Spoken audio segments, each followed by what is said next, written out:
The Cardinals are still stuck in the mud. They're in standstill mode right now as it pertains to their offseason. Talked yesterday about the Cardinals being one of the few teams across MLB that has not spent a dime yet in free agency.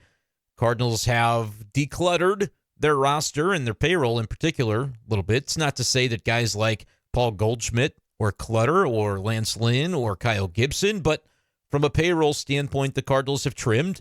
They are, as we know by now, looking to do more significant trimming to that payroll before the 2025 season gets underway. And Nolan Arenado has been the most obvious name through which the Cardinals could accomplish that goal. But after the vetoed trade that the Cardinals had lined up with Houston, his market simply has not been moving.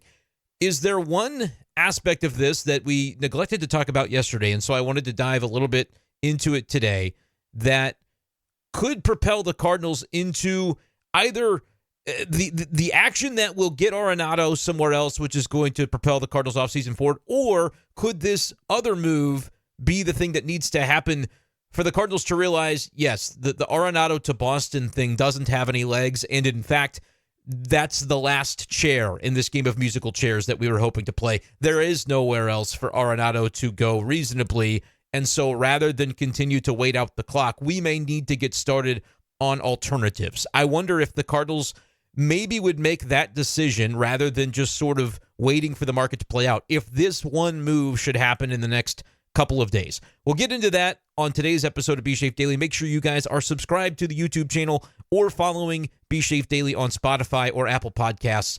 You can follow the show wherever you get your podcasts, but want to tell you real quick that this episode of B-Schaeff Daily is presented by Smith Agri-Service and Craft Revival LLC. Craft Revival LLC specializes in passionately restoring log cabins to their former glory by studying traditional woodworking practices of the past and utilizing them in our modern world to create genuine, timeless beauty. Their focus is preserving these cherished values and existing structures, whether it be your log cabin or historic home, and elevating them to a higher standard. If you value craftsmanship, give Craft Revival LLC a call today at 573-366-6563. They specialize in log cabin repairs, maintenance, porch remodeling, historic millwork, and now offer new timber-framed construction. Keeping craftsmanship alive one project at a time since 2021, that's Craft Revival LLC. And Smith Agri-Service is a family-owned independent retailer providing farms in Missouri, Illinois, and Iowa with competitive pricing on Corteva, BASF, generic brand crop protection products, and Brevant corn and soybean seed. Scan the QR code on the YouTube graphic or text 202-988-1106, or you can email smithag@irtc.net for more information. Thanks again to Smith Agri-Service and Craft Revival LLC for presenting this episode of the show.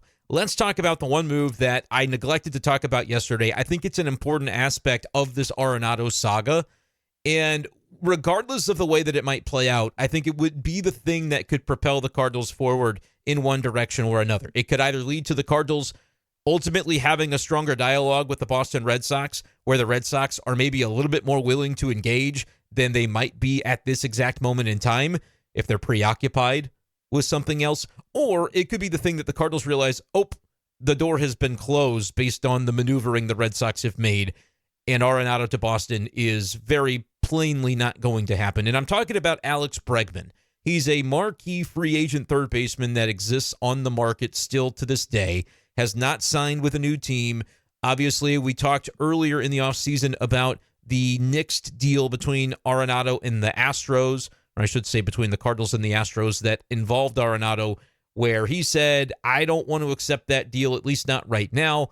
And the Astros, knowing that they had shoes to fill, Alex Bregman has been a core piece for them for a number of years. And when they got through negotiations with him, I think I've seen some reporting that they offered him a deal in the range of $150 million guaranteed. He set out this offseason, according to reports, looking for something closer to $200 million. As we know, sometimes where you start and where you finish can be very different things if your market as a player doesn't materialize in the way that you had hoped. So we'll see what ultimately Alex Bregman decides to do, whether he gets that long-term contract of the 4, 5, 6, 7-year variety, whatever it is that he's seeking, or if he needs to make a different decision or feels compelled to do so, where you sign maybe a shorter deal, higher AAV, higher average annual value on that contract, and maybe with some opt-outs mixed in to be able to take another bite at the free agent apple if you sense in a future season that there's a better market materializing in your favor than maybe what's going on right now. It's always difficult to tell for a player that is a star player, and Alex Bregman is certainly that, right? He has been a fixture for the Astros for a number of years. He has been a legitimate middle-order bat. Looking at his numbers from this past season, hit .260, which we don't just look at batting average. The OPS of 768 is certainly down compared to what he has had previously in his career. That, in a 9-year career for Alex Bregman, is the lowest OPS he's ever had, but is still, according to what I'm looking at here on Baseball Reference, he was a 118 OPS plus, which means 18% above league average. A lot of guys, and Arenado is in this boat as well, guys, and Goldschmidt we've talked about, had lesser seasons offensively if you look at the raw numbers last year, but I think offense was down across the game. Pitchers year over year continue to dominate, and a guy with a 768 OPS ends up being still a good bit above league average, and that's what you get from Alex Bregman this past season. 26 home runs, 75 runs driven in.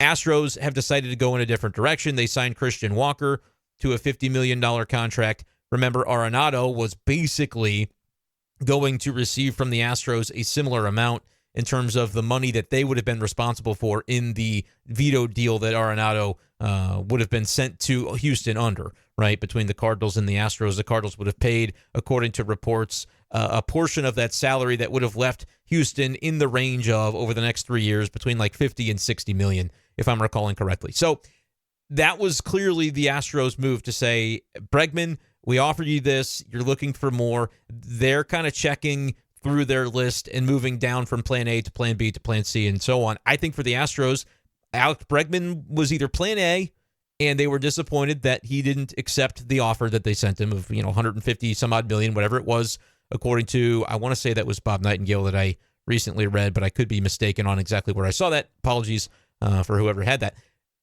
Astros may have said, we know that Bregman's probably not going to accept this offer, but we're going to do a good faith as much as we can type of deal to put in front of him. When he declines it, we are going to move down our list rather than hope to wait around and circle back with him later. And that's not a surprise, considering the fact that the Astros didn't wait very long at all on the reported stance of Nolan Arenado that he might be willing to circle back later on in the offseason and reconsider the notion of going to Houston. But it wasn't as simple for Arenado as I'm choosing to sign with Houston or not. He is, of course, being traded if that move is something that comes to fruition. And the Cardinals are an active party in this, where they're like, well, we don't want to hold up our offseason. The Astros don't want to hold up their offseason. So there were too many moving pieces in play. The Astros took no time at all to move on to what I ostensibly would term as plan C for their offseason, and they end up with Christian Walker, moving Isaac Paredes to third, I presume, after acquiring him from the Cubs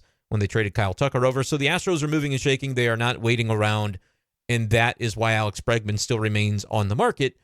But could Alex Bregman's signing be the thing that would materialize or clarify for the Cardinals whether or not an Arenado trade could come to fruition? Not only necessarily with the Red Sox, although that seems like the last hope, as we talked in depth about yesterday, but just in general, if there's a pecking order to this free agency thing, and I'm including Arenado's name in that category, you could just say the hot stove, but effectively, Arenado has agency in whether or not he goes somewhere and where he would like to go if that isn't St. Louis. It's not strictly free agency because, again, the team is going to have to be willing to play ball with what the Cardinals are looking for, which is to get rid of his salary.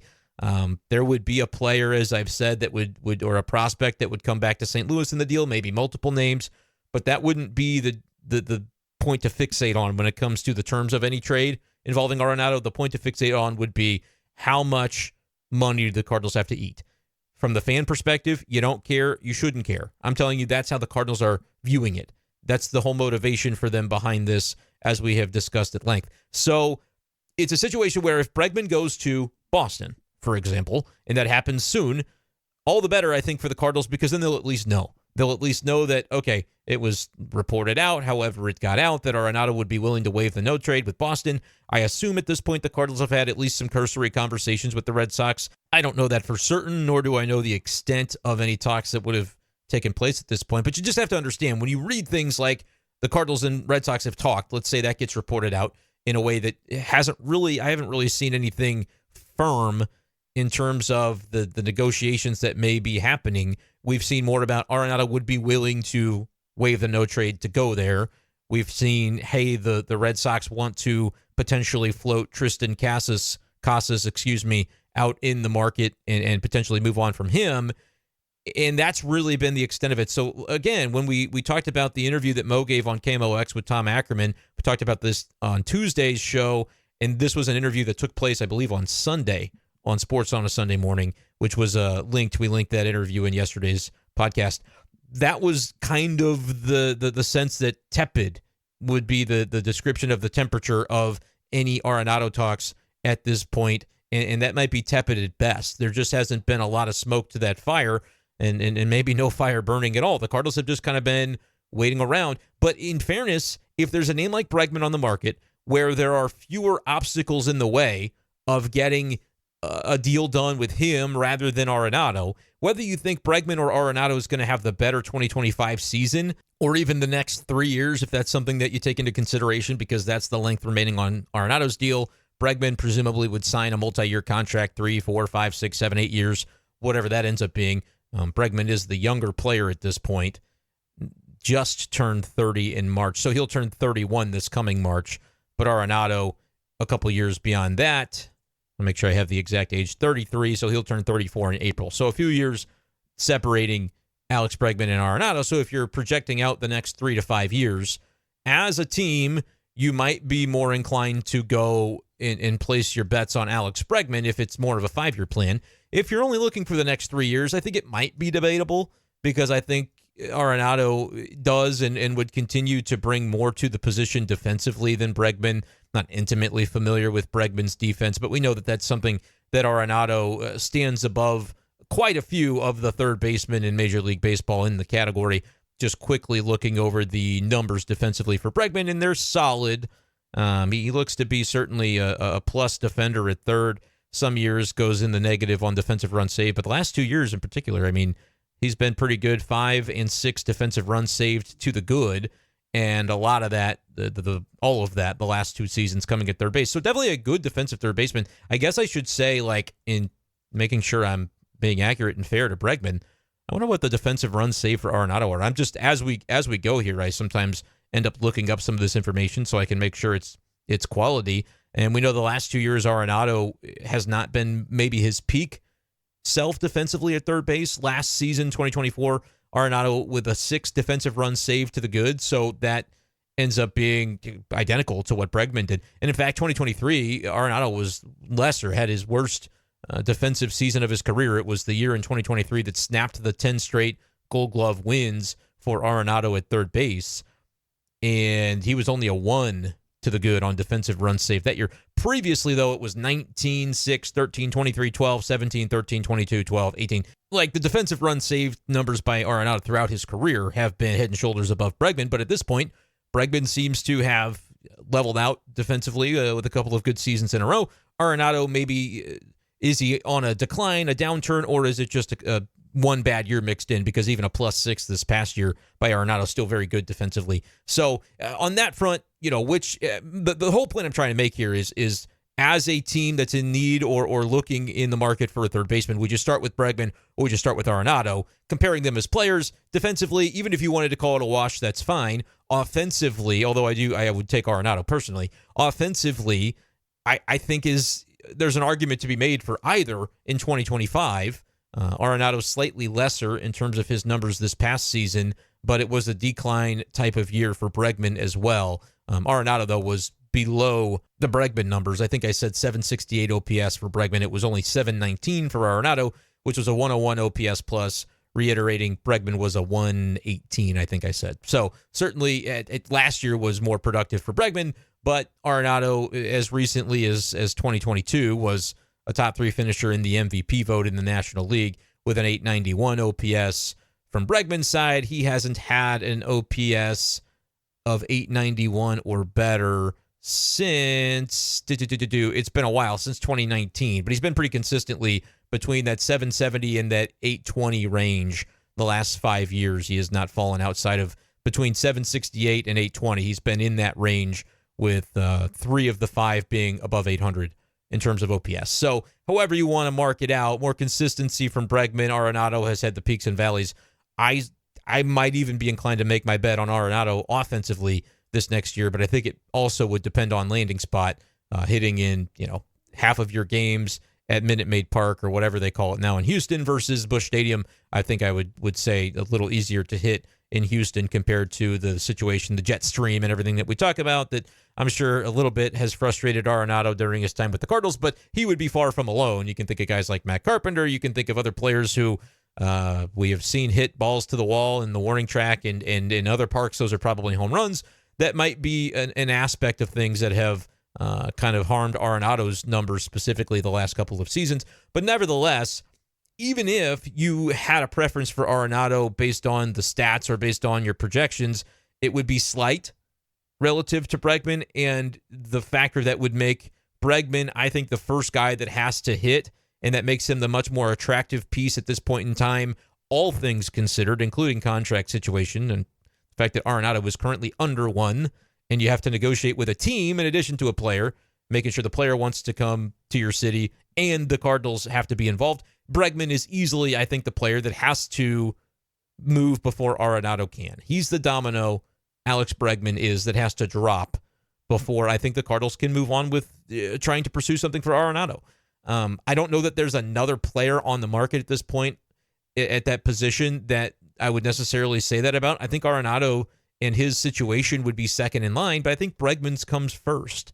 And the Red Sox, if they're interested in a third baseman, you could go the route that the Astros did, going and pivoting to Christian Walker, because although he's a first baseman, they felt we've got a guy who could play first or third on our roster. So if we sign one position, that obviously flips Paredes to the other spot. And that's exactly what they did with Christian Walker. You could make the case that Pete Alonso does fall into this category, though, for teams that might have that flexibility.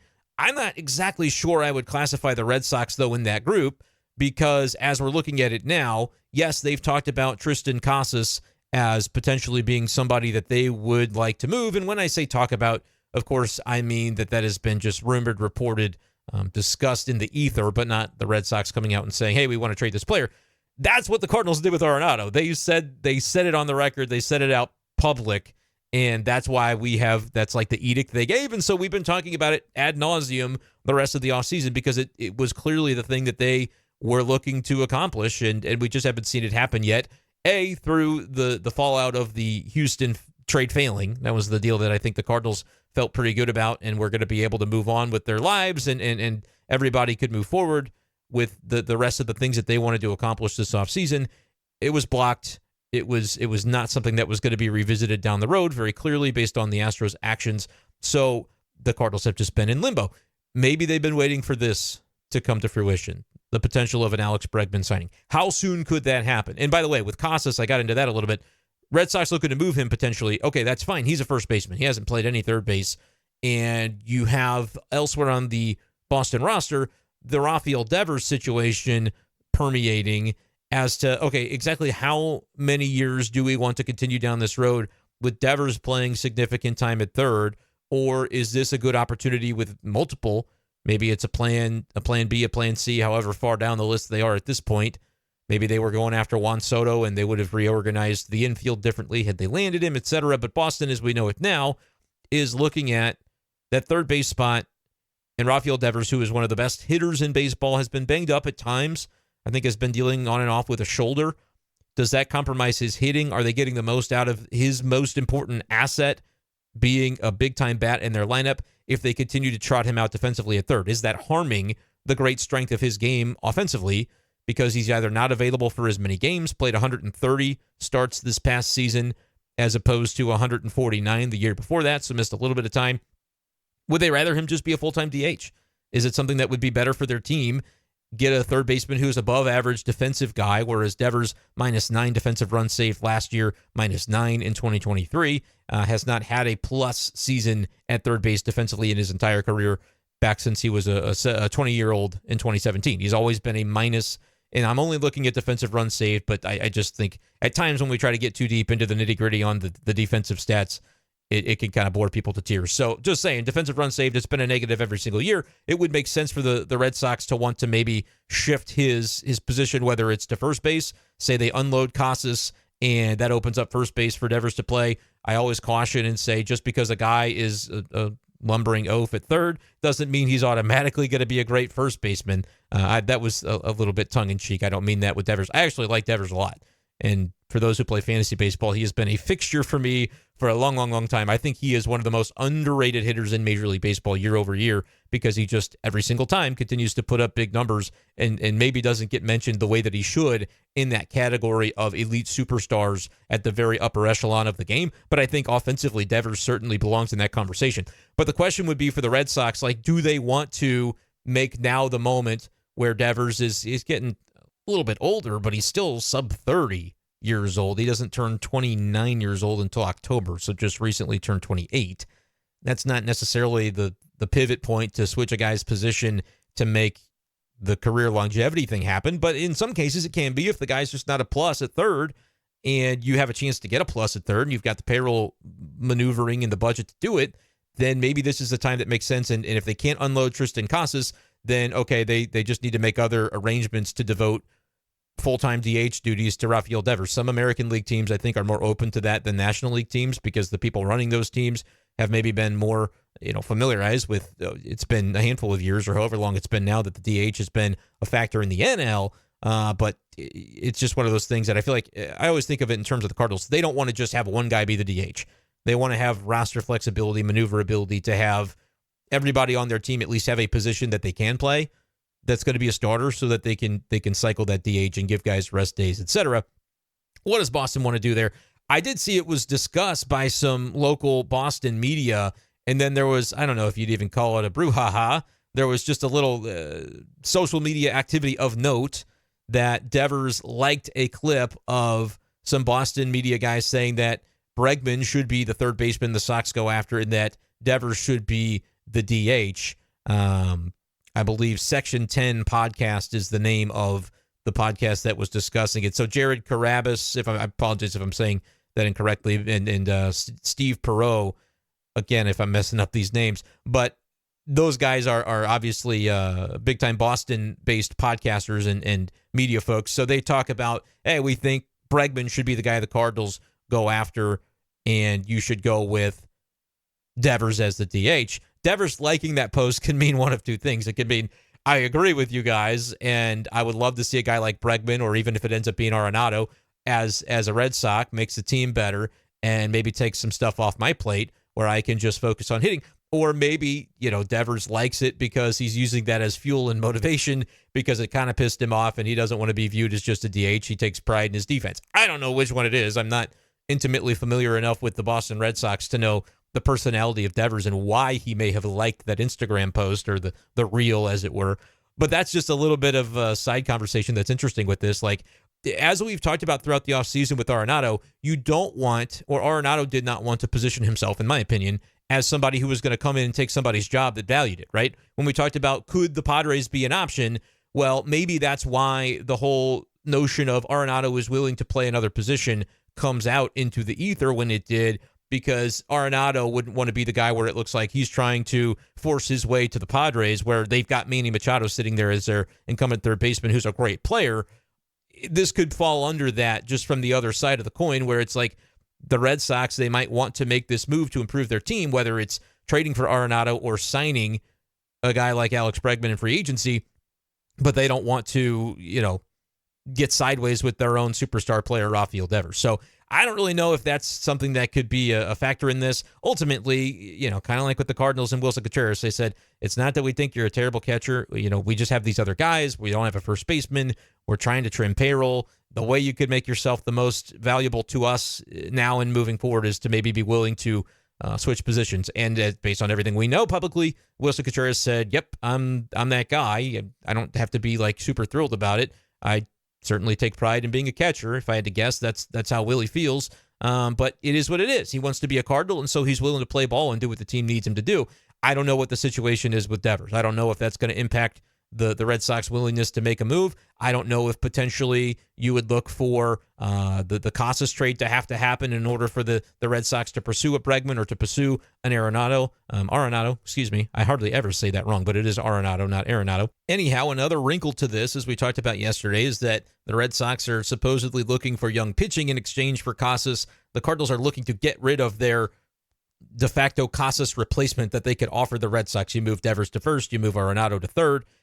That's not the young pitching that they're evidently looking for. So would it have to be two separate moves? And I don't know that the Cardinals have a lot of use for Casas necessarily either, after devoting that first base position to Contreras and others like I think Burleson and even Luke and Baker could see some time there. Maybe even Donovan to have a less strenuous day defensively as sort of a quasi off day. Like, hey, Donnie, you don't get the DH, but you can at least play first, because that'll take things and make it a little bit easier for you defensively after we throw you around the diamond on virtually a daily basis.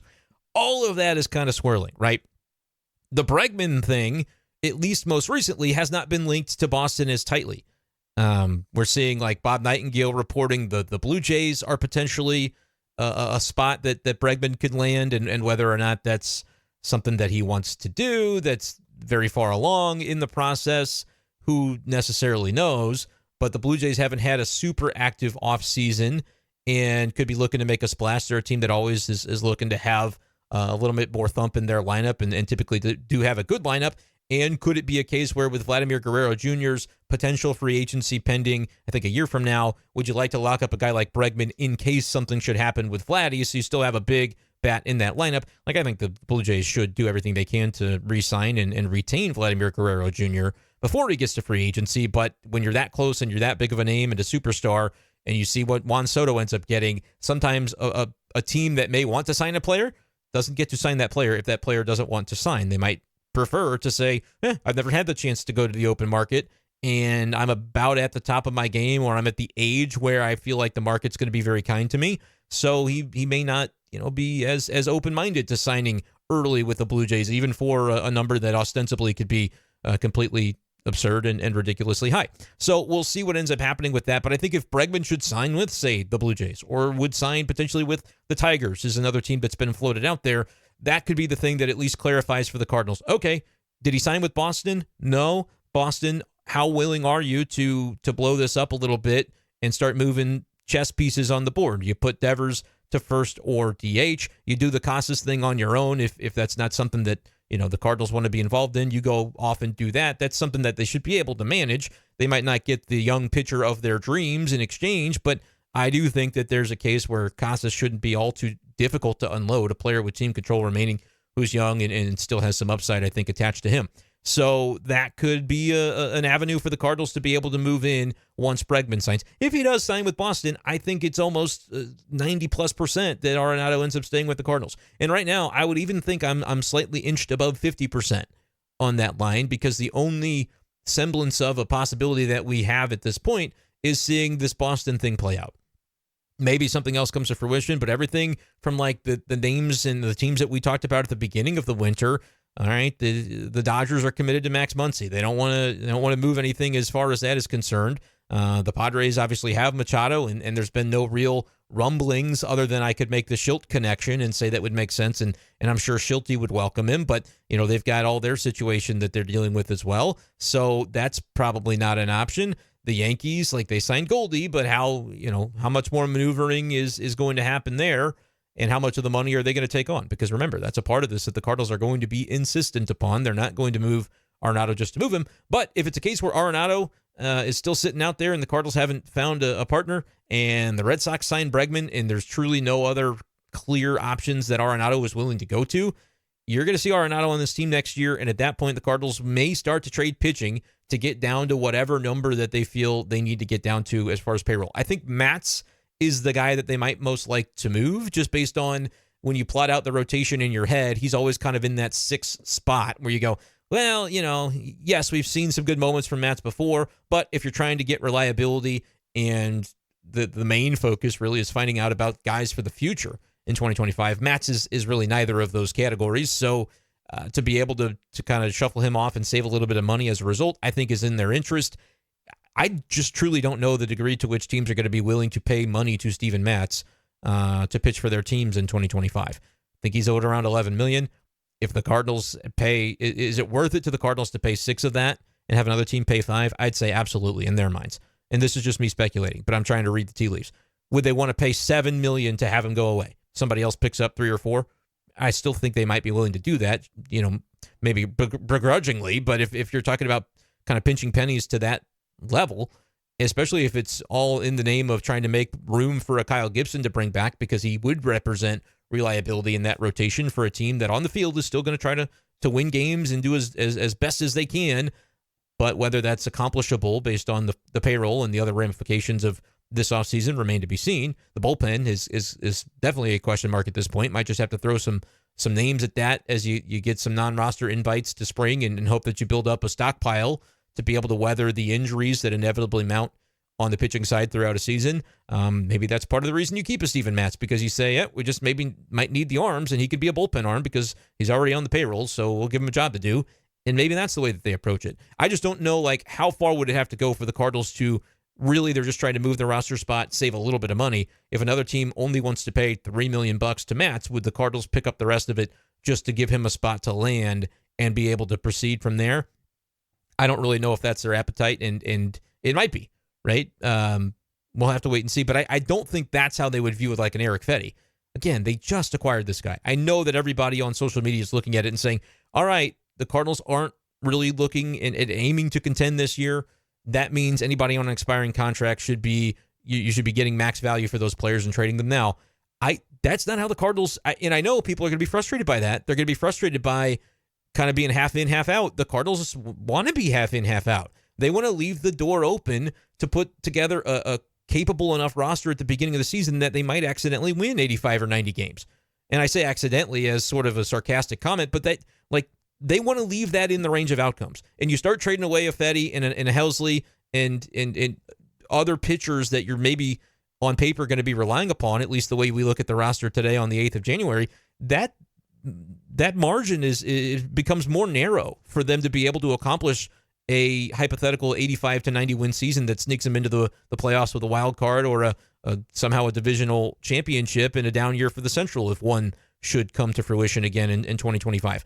That's why I just don't think the Fetty stuff makes sense to them. If your whole idea is, yes, the young players, and that's the only thing that matters, getting time for those guys and finding out about the future, that's great. I don't think the Cardinals have the stomach to go quite to that level, and every comment that I've seen publicly from the team matches that sentiment. So I'm curious to see how that plays out. But how do you feel about that, Cardinals fans? And is this a realization that you've kind of known for a while, that they are going to be a little bit half in, half out, and maybe at the expense a little bit of the future of the team, but that this is not a Cardinals organization that has ever been willing in recent history and really in my lifetime or since the post McGuire Sosa home run chase of 98, been willing to go, yep, we are tanking this year. We are completely indifferent to whether we win or lose. They're not going to be indifferent to winning or losing in that building. They're just maneuvering in a way that's going to make the winning more difficult to come by, but still not impossible, at least in the way that they view it internally. That's kind of how I'm pegging this team and where they stand this offseason right now. So their preference, I think, is trade Arenado, save the money in one fell swoop that you're looking to save, maybe even add back a little bit in areas that you think could be vulnerable, but that third base is not an area of vulnerability because it's time to find out about Nolan Gorman. And so if that's the way they view it, you're just talking about having a position that you have at least internally belief that viably you can fill if Arenado is gone. Whereas with the pitching stuff, I think they're kind of looking at Eric Fetty could be a solid number 3, and you could kind of muddle through the season and get lucky on a couple of newfound bullpen arms, have young guys offensively take a step, and maybe you're right back in the mid-80s on a win total, and maybe that gets you in the playoffs. And the playoffs in St. Louis is going to mean fan interest. It's going to mean revenue. It's going to mean you just never know. Sometimes you sneak in and make a deeper run than on paper you think you should be able to. I still think that's the line the Cardinals as an organization are trying to kind of walk this year. Let me know if you think I'm spot on about that or if I'm off base, and what would you like to see him do?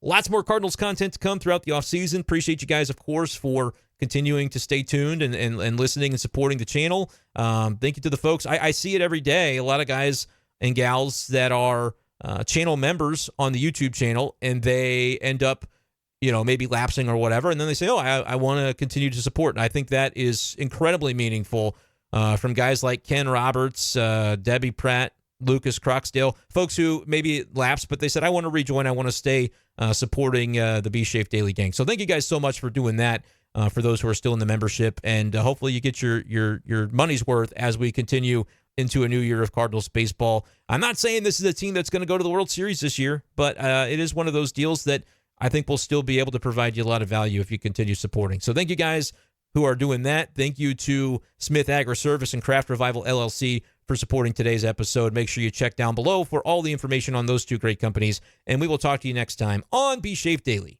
Peace.